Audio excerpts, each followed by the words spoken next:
27व्या मराठी जैन साहित्य संमेलनाच्या माध्यमातून जैनांची दक्षिण काशी म्हणून सर्वार्थानं समृद्ध असलेली या अशा फलटण नगरीमध्ये आम्हाला जैन साहित्यिक, विचारवंत लेखक, कवी, बालकवी, महिला, पुरुष, युवक, युवती यांना जवळपास एक 12 सत्रामध्ये 27 वक्त्यांच्या माध्यमातून या फलटण नगरीमध्ये फलटण नगरीनं पूर्वी या समाजाला, देशाला, देशाच्या संस्कृतीला काय दिलेलं आहे योगदान, या योगदानाविषयीच आपणाला जास्त फ्रॅश केंद्रबिंदू ठेवून आम्ही आमच्या संमेलनाचं पहिलं सत्र त्याच नावानं ठेवलेलं आहे. कारण अशा विचाराच्या माध्यमातून देश घडला जातो, समाज घडवला जातो, समाजाचं स्वास्थ्य टिकवलं जातं.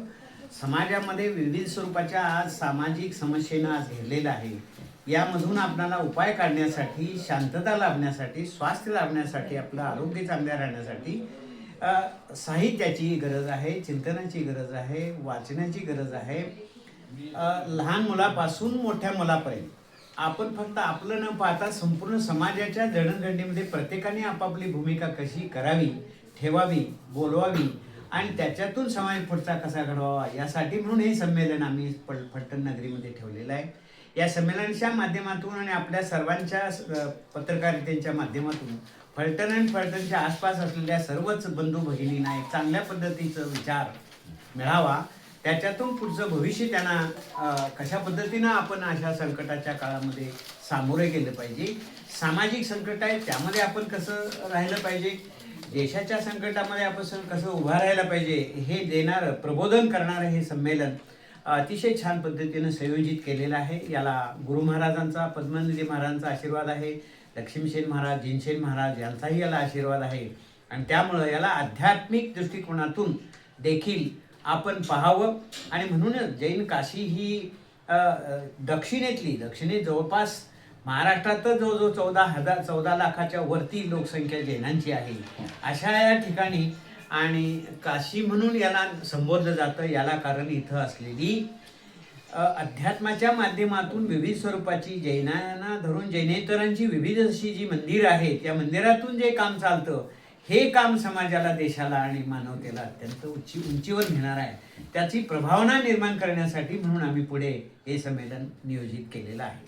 आजची जैन स्त्री ही खरं तर स्त्रियांना संपूर्ण समाजामध्ये महात्मा फुले, त्यांच्या सावित्रीबाई यांच्यापासून सुरुवात जर केली तर या महाराष्ट्रामध्ये आज पुरुषांच्या बरोबरीनं स्त्रियांनी सुद्धा वेगवेगळ्या क्षेत्रामध्ये भरारी मारलेली आहे.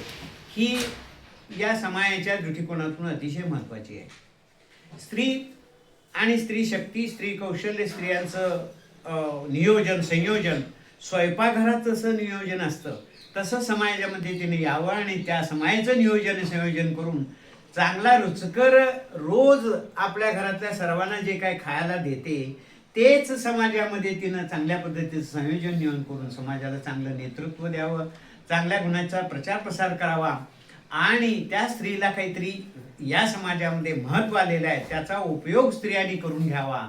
त्यांचा वेळ समाजाच्या दृष्टीनं अत्यंत महत्त्वाचा आहे. तो महत्त्वाचा विषय लक्षात घेऊन आपण सर्वच स्त्रियांनी याच्यामध्ये यावं आणि या देशाचं, मानवतेचं सुंदर असं काम त्यांनी करावं.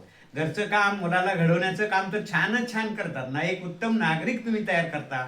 बरोबर सामाजिक दृष्टिकोनातून सुद्धा स्त्रियांनी घराच्या बाहेर पडलं पाहिजे. या अर्थानं आम्ही ते सत्र ठेवलेलं आहे.